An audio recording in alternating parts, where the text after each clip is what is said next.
we're really excited to share with our Magic Mob today's guest, whom is a highly sought after celebrity life coach. So please welcome Christy Whitman to the Magic Hour. Yay. Thank Hi, you for Christy. having me. Hi. So excited to be with both of you. Yes, we're so excited to have you.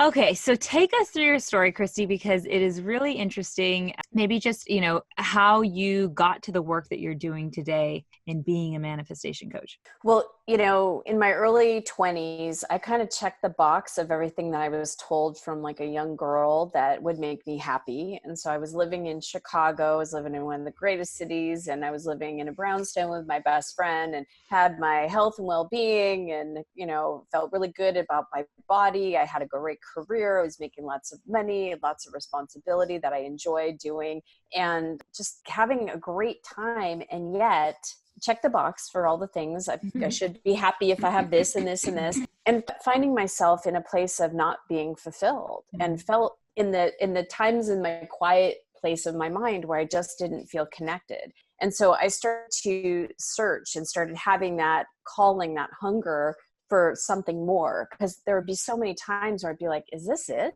Is this what life's about? I mean, is this checking the box and accomplishing stuff? I mean, great. I've got money in the bank and I've got a career, and what else is there? And that led me to literally moving to California. I was working for a wine company, and I was dating long distance, a guy that worked with me. And so I moved there. And around this time, I was attracting a lot of bad guys, I would say. And so I moved to California, and he was the latest bad guy. He was the last bad guy. Like bad boys? Bad boys. Okay. Yeah, I was always attracted we know to that drill. I don't know what the lure was, but I'm glad I got over that. But it's interesting. While I was there, within a month, I found out he was cheating on me. And so the only person I had met through him was a hairdresser. And so I remember I needed to get my hair cut. I went to go see Janine. And I'm sitting in her chair, and I didn't have the language for this then, but it was like she was different. And she had a joy about her. She had a way about her. And I just kept watching her in the mirror. She's cutting my hair, and she's talking and just being as blunt as I am after listening to her. And she's cutting my hair. I'm like, okay, what do you do? Yeah. And she just started laughing because she knew exactly what I meant, but I didn't know. I mean, there was something. And she says, well, I do meditation, and I have a spiritual teacher that I work with. And I'm like, I'm going to need to get her number. It was just like, it was like that Harry Met Sally. Wow. Yeah. She's having. Yeah. Right? So I was dialing Melanie's number as I was leaving the salon, and I found myself within days sitting in front of Melanie. And, I'm not a woo-woo girl at this point. I mean, I wasn't into crystals and, any of that kind of stuff. So I walk in her house, and there's all these statues of angels and these crystals. And it was like, what am I doing? And so I sat down with her, and the first thing she said to me is, you create your own reality. Now, this was over 20 years ago.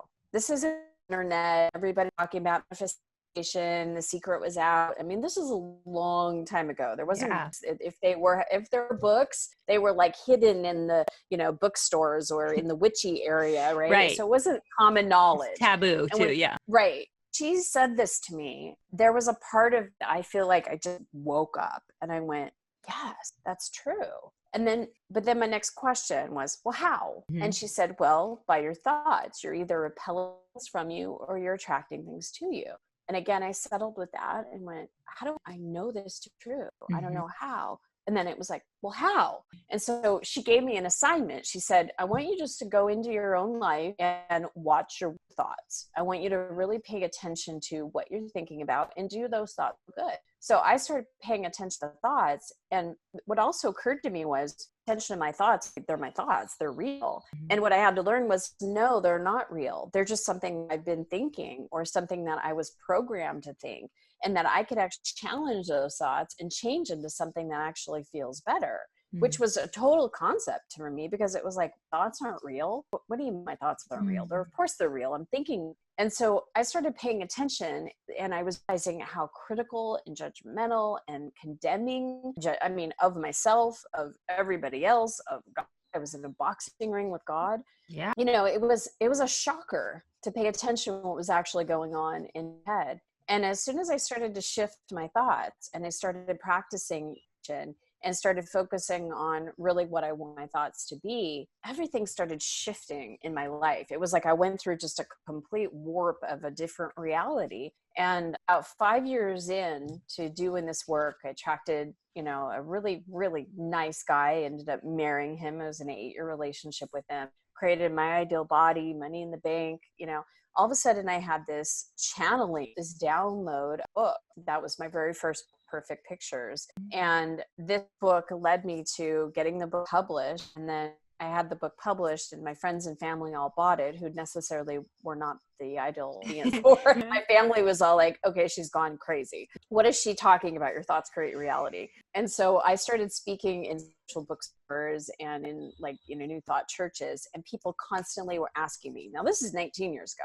people asking me, well, do you coach? And my frame of reference for a coach was a football coach or a coach, right? And they were like, no, like a coach. And I'm like, I don't know what that is, but call me. And I'm helping people move through energy and working with energy and shifting their thoughts and doing that. And I loved doing that. And they would call me back, oh my God, everything's changed. Attracted this, I did this. And so I was a pharmaceutical rep at the time, making great. And I'm like, God, how could I do this? Right. Yeah. And back then there wasn't anybody teach coaches how to build a business, right? Because it was in its infancy. And so I just kind of figured it out. I went and got certified and kept saying yes to this, and 14 years full time in my coaching business and haven't looked back.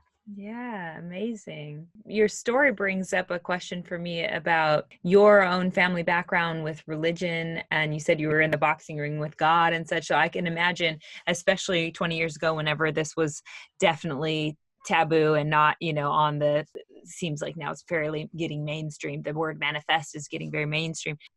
How did you decide to go against probably tons of fears that were in your body at that time to go even and venture into this woman's home, with the angels everywhere and the crystals everywhere and into this realm that is so different from what you had probably grown up under? And what did you grow up like? When it comes to I was raised Catholic. My parents went to church every single Sunday. I got confirmed. I mean, it was like Catholic. Yeah.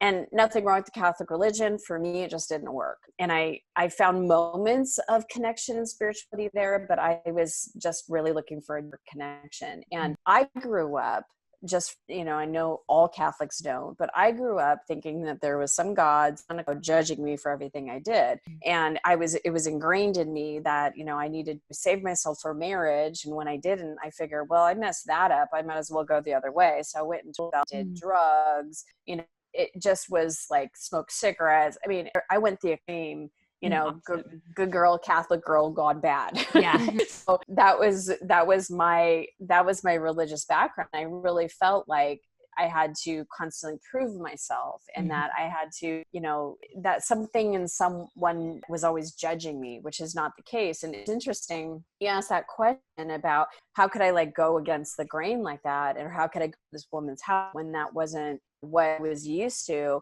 It's kind of like what I'm going through right now in my career, my business, is that I'm now full on channeling. I channel a group of beings called the Council. And just like back then, just like now, because it feels so right and because it feels so natural and it just feels the natural step, I just trusted it and I followed it. So it's funny because back then when I became a coach, it was like people are like, who are you to give people advice? I'm like, that's not what coaches do. Now it is coaching more mainstream. The secret and manifesting is more mainstream. And now here I am again on the outskirts of channeling. Yeah. Right? So, but I just always followed what felt right and what felt like truth, because that felt better to me than what I learned and what didn't feel like truth. Does that make sense? Absolutely. It's really cool that you must have had a place in yourself, or, according to your conditioning, your early upbringing, that allowed you to even look under, look under the lid of what else is out there, look into Pandora's box. Because I think a lot of people, especially in the Catholic religion, but really any religious practice that says you if your faith wavers, you're going to hell, we don't want to look anywhere else except for into our faith. Okay, dive deeper into this faith, but a faith meaning the religious practice. I guess I'm using those words interchangeably. Right. So that's cool that you had that moment? Because for me, I did grow up in a Catholic upbringing as well. And there's so much fear around reaching anywhere else. And then it angered me when I found some things that felt true to me later, like you're explaining. And I felt like, why did you guys basically obstruct me from being able to see anything outside of this? Like it just doesn't seem fair. I want to make my own decisions if we're here with free will. If that's your belief in the Catholic religion, that's what we're here doing, then you didn't give me mine. Anyways, I've released that. Well, isn't that interesting though, is that one thing that we all agree on, and that is a spiritual truth, is that we do have free will. Yeah. Yet the humans who are constructing the practice sometimes take that away from us. So yeah, that's such an interesting sector. But so I want to go with you about this channeling though, because something we do focus on this show quite a bit now, it seems, is psychic abilities, intuitive abilities. And we've had Paul Selig on the show a couple times now, who has channeled, I don't even know, I think it's like 7 or 8 books that are bestsellers. This guy is very prolific, or his spirit guide's very prolific. I don't know which way you want to say it. So for you, how does the channeling work for you? How did it come about? Well, like I said, it was a progression, right? And it all came about because I kept saying yes to it. So when my first book came out with Perfect Pictures 19 years ago, do you hear that? Yeah, I heard that. I don't know. Yeah, I hope it's not me. Anyways, for me, it was, I got a vision of a book. And then that night at 1:04 in the morning, I had someone talking to me. So I could hear this voice and I couldn't stop it. Got up, and then my hand became not my own. Every book I've ever written, Art of Having It All, Quantum Success, has always been like a tap on the shoulder at like 3:00 in the morning or whenever. Yeah. Like Quantum Success, I was in the middle of a mission on a cruise ship with my family. I had nowhere to go, but it was like, I'm like, okay. So I grabbed my journal and my pen and went into the bathroom. I stacked up, towels under my butt, and I just, kind of thing. And so when it comes, and so I had kind of resisting. The only thing I really resisted is that when I worked with clients, when I worked in group settings, I would do energy work with people, and I could do healing work with people. And a lot of my clients were getting healed and releasing a lot of stuff. And so I kind of, about 4 years ago, kind of came out of the closet that, I'm not just a coach, energy healer,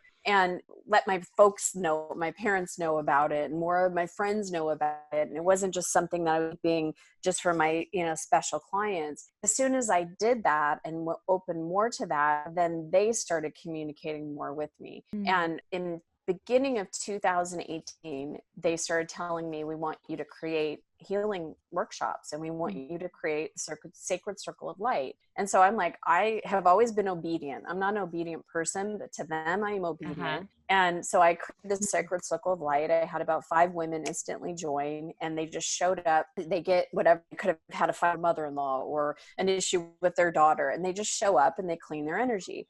Well, this one particular day, and I'll never forget the date, and I didn't know it at the time, but it's the same date as my younger son's birthday, September 17th. This woman was talking to me, and all of a sudden, instead of hearing that very, very clear voice, it was like 9 of them were talking to me all at once. And I'm like, I can't hear. I can't. My consciousness went, like it just went out. And I would have bet you I have that my body over the chair and just stayed there, because I remember hearing it, but I remember feeling like I was humped over the chair like that. And so I was aware of it. They were all crying like, oh my God, it was incredible. I was crying like, that's never happened to me. Yeah. It was amazing. And then I got the recording back, and I'm still, and my eyes were closed, and I have an accent, and I was like, whoa. Yeah. But I could hear it. And then, so I just kept inviting it, and I started doing it with my husband, and I started doing it with my kids, and it just, and then my clients bring them back in, every Monday. So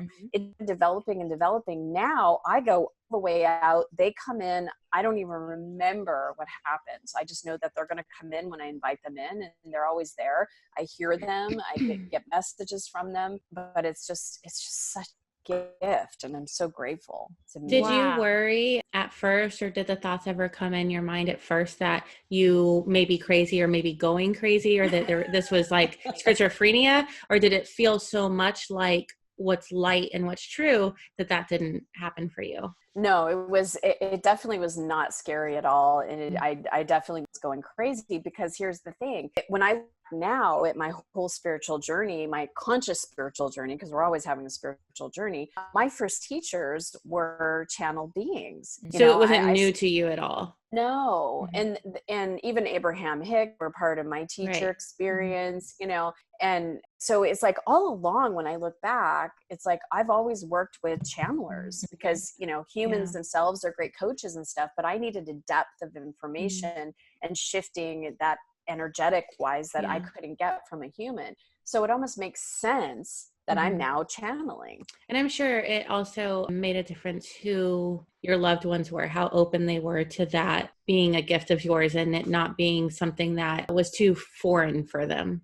Yeah. I mean, my husband we did a channeling exercise yesterday because I had some questions. Yeah. And so we'll sit together, and then afterwards I go, is it weird for you that your wife channels? Because it's amazing and it's still weird. Yeah. Yeah. I mean, it's weird when I see a recording of myself. I'm like, yeah, all of my best friends, whenever I do any type of healing work that doesn't make sense, or whenever I have visions, they don't make me feel like I'm weird, but they don't pretend to understand it either, So it's an interesting feeling. It is. And the more I'm open to it and the more I'm accepting of it, the more I know who I can talk about it with. And that's just where it's like, I'm being called now this time to just really almost let go of Christy, the coach, and just show up as Christy in the council. Yeah. And I think right now we're seeing such a shift, in the world, where you could feel more safe having that be part of your global message. I mean, by being on podcasts and by, this is your work now. So you are doing it on a global scale, since anyone can technically access these facts about you now, right? This is part of your life. Yeah. And I think it's really beautiful that we are allowing that type of intuition to live and thrive and come into our lives instead of rejecting it. Yeah, there was a time where people with this gift would be stoned. So exactly. Yeah. Absolutely. Oh, all right. So do you want me to go get them and you can ask them questions, or would you like to continue with me? I would love to do that. We didn't write down anything. What type Maybe let's continue with you, and then we'll see what questions come up for them. What about that? Okay. Does that sound good? Yeah. Okay. Hey, yeah. And why don't you tell us, how do you usually do that work? Because when we have channelers on, we usually do a mini session like you're speaking to there, but we usually have questions, they ask us, bring up some questions about whatever it is they whatever we want to focus on. Is that how you work, or how do you usually go about doing whatever you want to do? I mean, no subject is off limits. You can ask whatever you want to ask of them. So it's really, they show up and they're here to serve in whatever way the human needs to be served. Fantastic. I already wrote down 2. Okay, good. I need to give it a little more thought. So yeah, let's do it. Let's do it at the end of the show. I think that's a beautiful idea. Yeah, it's a beautiful way to end the show. Yeah. I mean, we're talking all about them. I'm like, you want to meet them? They're here, so, but whenever you want. Thank you. All right. And I don't know if we're going to keep all that in, so I'm just going to say it like this so that people know that they'll tune in for that at the end of this. It would be really cool if we can talk to the spirit guides through you, the council, through you at the end of the show. So maybe we can ask some questions at that point, Christy. Yeah. All right. So for now, though, you've worked with universal laws for 20 plus years, I think, as you just mentioned, and you've chosen 7 specific laws to focus on. So first of all, what are those laws and why those 7? So great question. Yeah, these are the 7 that I really find is essential. I equate it to knowing the rules of the game. I say that if, you were a brand new, never seen baseball before, right? And your friend says to you, hey, let's go play baseball. And you go to the field and that says, okay, that person's going to pitch the ball to you. You have to hit it with the bat and then run, right? And they pitch you the ball and you hit the ball and they're like, run. And you run to third base. You don't know where to run to. Right. It's like, how successful are you going to be at playing this game?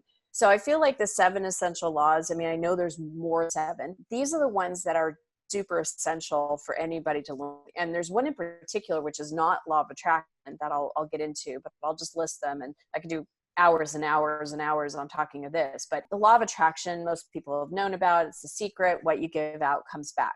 To even start that conversation, what I've learned from counsel, obviously at a deeper understanding, is that we are receivers and we're transmitters. We are always in some kind of receiving mode. Right now is a particular important time to understand, what are we under the influence of? Are we under the influence of media and the fear and the frantic and the panic and what's going on. That energy can be what we receive, or we could be receiving energy from our higher divine source, which is always flowing pure positive energy. So we're always in receiving mode. Our cells have receptor sites on them. All trillions of them are just receiving energy all the time. So first of all, we're receiving energy in, and then we're giving energy out, we're transmitting energy out. And we do that by the thoughts that we think, what we say, the words we use, emotions we have, beliefs that we have, perspectives, actions we take. Those are ways that we transmit it. So as we're transmitting out from our own individual physical beingness, that energy is being matched by attraction. Now, there's nothing to do with law of attraction. Law of attraction is just like a mirror, where the other laws are where you have to, as the free-willed individual that we're talking about, have to apply. So the second law of deliberate creation, and that is where we have to understand that because whatever vibration we're giving out is coming back, that's for every person all the time, we have to choose our thoughts. That's where that time in front of Melanie, when I'm like, what? I can choose my thoughts. I can actually choose my emotions, how I react and respond to this. What? You know, so actually, no matter what the circumstance is, no matter if a bill comes in you weren't expecting to, you know, to have come in and you don't have the money for it, or you lose a loved one, or you break up in a relationship, or something in the world is happening, we have the opportunity to choose how we're going to think about it, where we're going to align, what we're going to feel, what we're going to say, what we're going to do. And because with that, we're then, instead of just being reactionary, we're being deliberate in what we're choosing, and then therefore being deliberate in the vibration we're giving out. So that law of attraction matches vibration that we want to experience. Are you able to look at people and know what they're putting out? Is that part of your channeling? You are? Yeah. That's what's amazing about the council, is that they do healing work too. So it's not just information. Look at people that can, you know, they'll start, as they're talking, they'll say, okay, it's just incredible. They'll go, when you were 3.5 years old, imprint here. And the person's like, oh my God, that was when I... Maybe that's a good place to start. You could just tell us, since it's applicable to this question, what you see us putting out, what type of frequency or energy or projection or whatever. What do you think? From me or the council? The council, or however. Well, we could do it from the council when we get to that part. Yeah, for sure. Yeah. Just ask that question to them, and then they'll answer it. So it's whatever frequency or vibration we're giving out is the law of deliberate creation. And then there's the law of allowing, is, are we allowing in the connection with our self, or resisting? And a lot of times the block imprints that we have, where we've closed our hearts down, where we haven't processed emotions, that's where we're in that place of restriction, and we're not allowing the energy to flow. So we're not in a space of allowing. The one that the universal law that built most of my career on, that was the biggest for me to understand, is the law of sufficiency and abundance. And that's the fourth law. That's the law that when you look at everything from a spectrum, on one side of the spectrum, you have lack. On the other side of the spectrum, you have abundance. The truth of who we are is abundant. The truth of who the divine self is that breathes us is abundant. But most of us have imprints and programming lack. So a spectrum where the tipping point is finding that place of satisfaction, finding that place of for positive aspects, having gratitude and appreciation for what is and what you have, not being over the moon excited about it, but at least being in that satisfaction pocket. And that really is important to apply, because lack always feels bad and it's always good. So you know where you are in any given subject. Are you perspective of lack or abundance? And shifting that, it evokes the law of deliberate creation, the law of allowing, of course, law of attraction, all the other laws. So the fifth law is the law of pure potentiality, which is the truth of our universe is pure potential. It's energy that's seeking itself into some type of form. The universe is creative. The dance is creative. We are a creator. We're always wanting to move energy, and energy wants to become. That's why we're always, when you think about it, we're always transitioning from moment to moment. We're always in a state of becoming something. And so when we are connected to pure potentiality, we feel good. We feel that natural flow, the resistance, right? The sixth law is the law of detachment, that when we're flowing energy to something, it's very common as a human being to want it to be that specific form, that specific guy, that specific whatever. And we have to know that when we have pure potentiality, we have an unlimited potential for anything, whether we're wanting to feel freedom or abundance, more avenues and ways for what we're desiring to come to us. But if we're attached to that one specific form, creating some kind of resistance around it, it can flow to it. The last and final one is the law of polarity. And that is that every subject is two subjects, like we were talking about abundance, right? Contrast. So yes, exactly. So whenever you find yourself in contrast, there's the clarity of what you do want. When you find yourself in lack, there's the abundance of that. And so when you can recognize that, even though we might see ourselves in a situation that we don't want to be in, where we're feeling fearful, what is the polar opposite? And start vibrating and connecting with that. And that's the other side of the pole, because that's going to then create what we do want and attract to us what we do want and what we don't. Is so much of this almost sounds like it's about finding balance in each of those laws, in a sense. It's about being able to recognize the things that are going on around you and create a story of those things are actually working for you instead of coming at you or happening to you, so that it can be a positive in that light. And then the piece about polarity seems so much about finding balance and knowing that you can kind of do that in any moment, because there's always an opposite to whatever is occurring that you can move toward if you need to do that in order to have more positive experience. Exactly. I mean, it's really about coming back in alignment. Because alignment and what we're made of, the very breath that's breathing us, that's beating our hearts, that's our bloods, is in alignment with pure positive energy.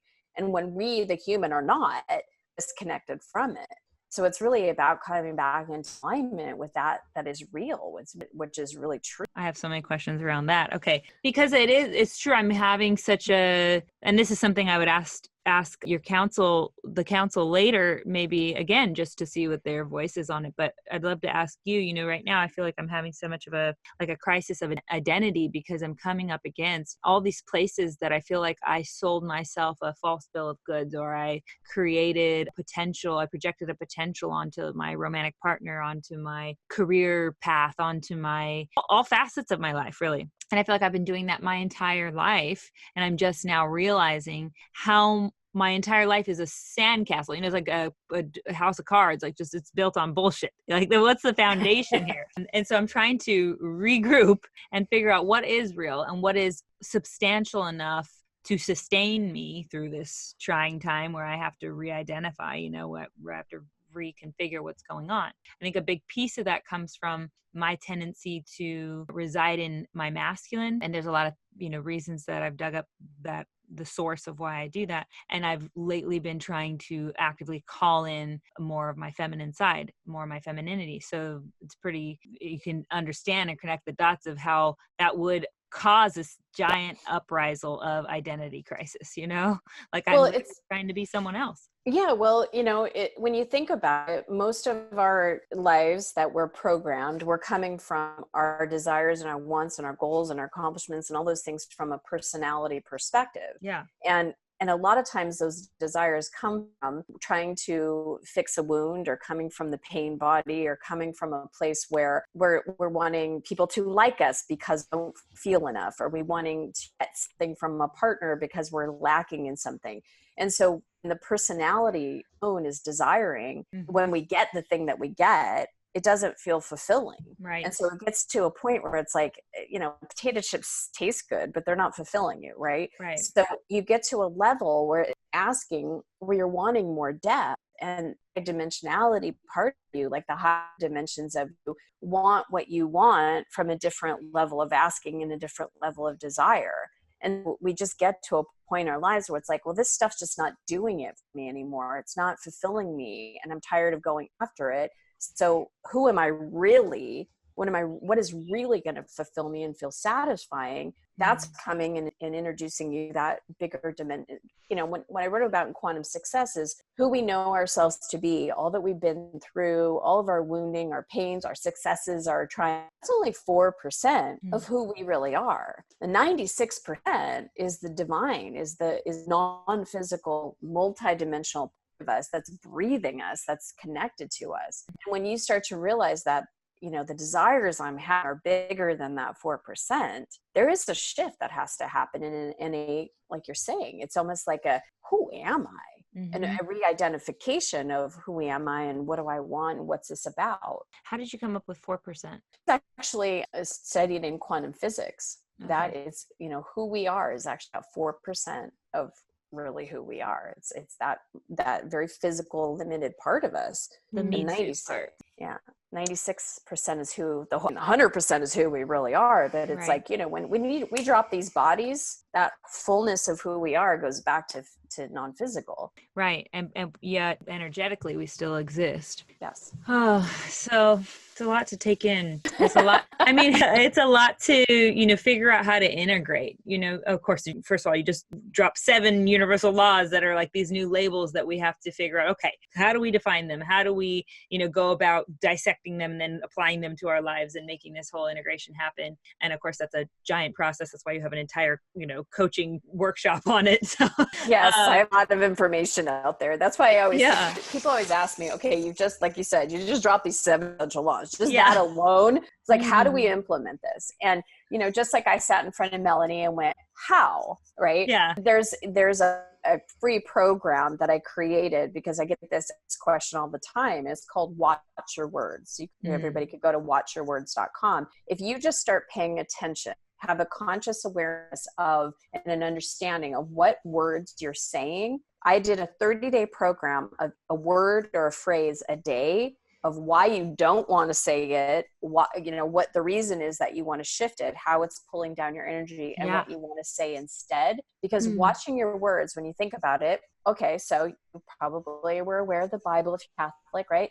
In the beginning, there was the word, right? Words are our wands. When you think about thoughts, they're made up of words. Thoughts thought over and over again create our beliefs. We create our lives based on our beliefs, and all of it starts with our words. So if you're going to try to get your mind around all of this, start simple and start from the basics of watching your work. Absolutely. Your hair is for some reason touching your microphone, so we're hearing a little scratching. Yeah. Can you move that? Yeah. Okay. Yeah, that's yes. I don't know why it sometimes does it. Sometimes it picks it up. Sometimes it doesn't. I wanted to say that on that. So it reminds me of Don Miguel Ruiz's book, The 4 Agreements, which is the first agreement is to be impeccable with your word. Yes. And I think it's great that you bring up vocabulary and how important it can be in adjusting or realigning your ability to manifest what you want into your life, because it is, first of all, a digestible, concept. Is a digestible tool to just change our language. And off of that, I wanted to ask,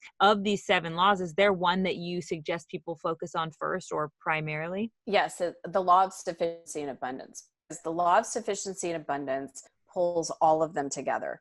Because as you are applying and understanding where are you thinking in lack versus where you're thinking in abundance on any given subject, whether it's money or a partner or your career or your health and well-being, if you're feeling bad about that subject, you're in lack. And understand that you're feeling bad about that subject because the thoughts that you're thinking, the words that you're saying, the emotions that you have, and that you have the ability to shift. You have the ability to not necessarily go all the way from lack to abundance, but you at least have the ability to find in this moment the positive aspects of your money, of this situation, of what's going on right now in the world, of anything.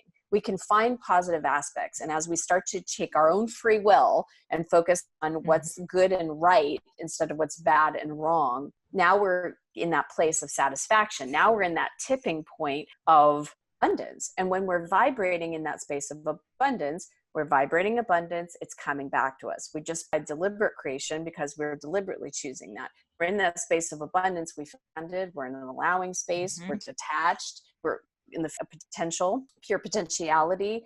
And we're now on the polar side of, abundance. So when you effectively apply law of sufficiency and abundance, you're applying all of them. Oh yeah. Makes it easier than trying to figure out 7 of them at once. Yeah. And then once you get that, like you're saying, it all starts falling together. It all starts coming together and makes it a lot easier, I think, to pick up the rest. So I like that. Cool. And of course, reading your book helps. Taking your workshop helps. It does. Yeah. Very good. All right, Jade, So you've talked about manifestation a couple times already. We all now have our own ideas of what that word means, but since that likely varies from person to person, can you define manifestation in your own terms? Yes. So for me, it's really interesting because the dictionaries don't even define what really manifestation is when you look up the word manifestation. Mm. Manifestation is what is becoming. It's a manifestation. And a lot of people think, well, it's a manifestation is what you physically have. I manifested the man, I manifested the car, the pile of money. Manifestation is so much more than that. If you can feel the energy of success or feel the energy of joy, that's a manifestation. It's an experience of something. And so whether it's a non-physical manifestation, if you are experiencing it like a feeling, if you're thinking a thought is a manifestation. So it's what we experience, whether it's non-physical or immaterial or material and physical. Okay. And it's a good way to navigate that. So you have also, your book, you brought up Quantum Success, that seeks out how to go about calling in your ideal life on a quantum level. Could you explain that? I don't understand at all. So could you explain what quantum science is and how it plays into manifestation? Yeah, so quantum success is really being able to tap into energy. Because if you take perspective that 4% of who we are, most people are functioning from their 4%. They're taking action, right? They're doing action and doing things. They're creating success, and they're creating more of a linear success. When you start tapping into energy that fuels that feeling of success, and you start to, like we've been talking about, watching your words towards what you want and less than what you don't. You're speaking those words of positivity and empowerment and the things that you want to manifest. When you're thinking the thoughts of possibility, when you're allowing yourself to be in that alignment with abundance, you're tapping into a field that's so much greater than your 4% self. So now you're playing with the quantum field. You're playing with energy, which is unlimited, which is completely full of pure potentiality. And so the energy of success that now flows through you is almost like, instead of just a little stream, it's like a flooding ocean, right? It's like it's a fast moving ocean or a fast moving river that takes you with it. And you get to be a co-creative partner in that, because you're evoking your true life partner, which is your divine self, into the manifestation equation. So you're not just doing it by yourself, effort alone, physical, self alone. You're having the totality of who you are, the 100%, not just the 4% creating your desires. Yes. It's quantum physics. Yeah, it really is. And so I guess you explained there how we turn that into the manifestation piece. First of all, understanding that might be a good first step. And so dive deeper. There's a lot of ways I guess we can dive into. Oh, there's so many. Yeah. So what many are the doors. steps? Yeah. So think of it this way. I just want to say this before we go into that, is that whenever we desire something, whenever we think of a goal, have an idea, we have an intention, whatever you want to call that, a dream, we want what we want because we think that we're either going to feel better in having it, or that there's going to be a feeling associated with it. So if I get the guy, I'll feel connected. If I get the pile of money, I'll feel successful or have security. If I get this new accomplishment or this title, then I'll be credible.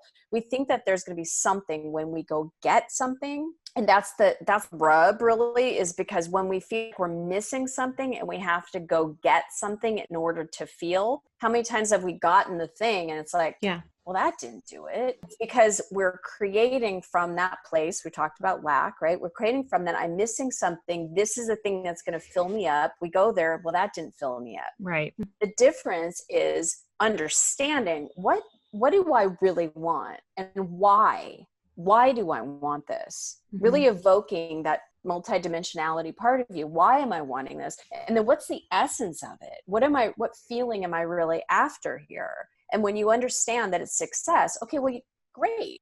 Write the books, do the accomplishments, all that kind of stuff, but first feel the success, because we're in a holographic universe. Any emotion, any feeling sense, any energy that's ever been experienced can be experienced by anybody. So I could tap in right now and say, I'd like to experience a ray of joy, and then allow myself to get into receiving mode of that.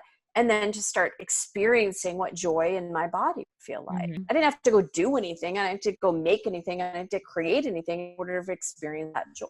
Yeah, I think we have a resistance to that. It feels like for some reason a story as a collective culture we've been telling ourselves is that we have to have something tangible. We have to have proof, the science theory or scientism, it becomes this like religion of we have to be able to see it in order to experience it. And now with this onset of meditation and these other tools that we can use to look inward, or to even ask our inner watcher, let's call it, to allow us to experience these things that are at our disposal at all times, is finally, I think, coming around. And we're finally getting to this place as a whole, as a culture, especially here in the West, where we're remembering a lot of the Eastern psychology, a lot of the Eastern tools. Again, we're remembering, really, not, we're not learning them for the first time. This is just us like coming back and going like, oh yeah, we forgot those. Those are really critical to us being happy, healthy people. Yes. And isn't it interesting? Because we can feel an emotion, right? So we can feel it, it's real. Yeah, absolutely. Right? You feel like you can't even get out of it usually when you're in the depths of anger, or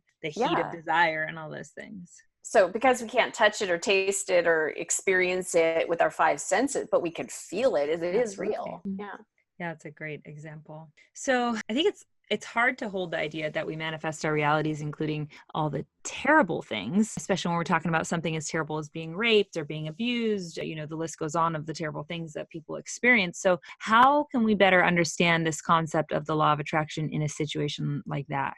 Well, I want to say this because it's not like anybody ever goes and tries to deliberately create things that are abusive or hurtful or traumatic. Because we are in an attraction-based universe and we're not in a assertion-based universe, we do attract all of our experiences to us. So, but most of us do by not understanding, doing it by default, not understanding look at what's going on right now. It's like we've all attracted this from the level of disconnection and divisiveness and anxiety that people have been feeling for the last couple of years. Yeah, and you're speaking to coronavirus just because this is going to air later. So just, what's happening right now? We're all on lockdown. Exactly. Yeah. And so it's like people are like, oh my God, how could this happen? It's no wonder. But hopefully we'll bring everybody there, because I don't care if you're in Italy, if you're in Germany, in the United States, Canada, we're all on lockdown. Like you said, we're on lockdown. Yeah. We're all in this. It's a global problem. It's a global thing that all humans right now on the planet are experiencing. It doesn't matter if you're African American or matter what country you live in, doesn't matter if you're female,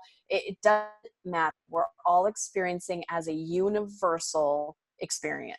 Yeah. And hopefully this brings everybody together, because lately we've been divisive and it was needed to crack open, whether it's the Me Too movement and having more women's rights, or that have been happening, African American rights and the Republican versus Democrats. We're all people, and we all have to understand that all of us have a power in us. And we all have power to attract things to us or repel things from us. Like Melanie told me that first day I sat in front of her. Yeah. And if we want to continue to create things that we don't want, we do have to become energy masters. We have to pay attention to how we feel, what we're thinking, where are we focusing our free will faith. Either is the faith of what we want or on the fear of what we don't. And so when you understand all that we have created in our past, it's like a hangover. You have a night out with your girlfriends, you go have you two Cosmos too much. The next day you feel the hangover. When we attract things we don't want, it's a hangover of bad things from before.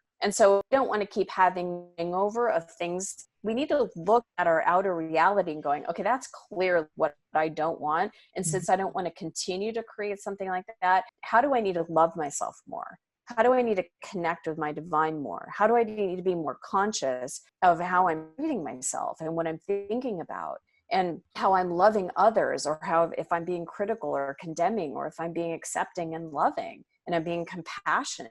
It really is an opportunity to really focus. Now, I'll say this because people have, that don't know me, what do you know, right? I've had my sister commit suicide. I have my 2-month-old baby who's now 9 and very healthy, have to be rushed to the hospital and have open heart surgery. I've been fired from a job. I've gone through a divorce. I've had a lot of I've been in massive debt. I mean, I've had a lot of things that from a human perspective, people will go, that's pretty traumatic, or that's something I definitely don't want to experience. But knowing this information, it didn't make contrast not come into my life, or didn't make me not attract it, but it made the process of overcoming it more elegant and so much more easy. Yeah. So, Grace and ease. I mean, wherever you are in your journey, it doesn't mean that you're never, ever going to experience contrast again. Look at what all of us are experiencing right now. But where meets the road is how to navigate. Where you're putting your thoughts. What words are you saying? What are you feeling during these times? And what we as all human beings have the ability to vision. We have our imagination. We have our ability to connect with our future selves, seeing our future selves thriving, seeing this being a jump off point. We can live in a more connected reality with each other and be more harmonious, live as we're divinely designed to live in supportive and loving relationships with everybody, our neighbor. And this is an opportunity that all of us have in every moment to look at something that happens and go, okay, this is not what I want. What do I want instead? Yeah. What do I want? How do I want to feel? What do I want to create? Because we all have that ability to do. It seems to, we spend so much time focusing on saying, this isn't what I want, but then we spend very little time actually designing what it is we do want and, creating a really clear picture, crisp picture of what it is we do want. And that goal setting is a skill in itself.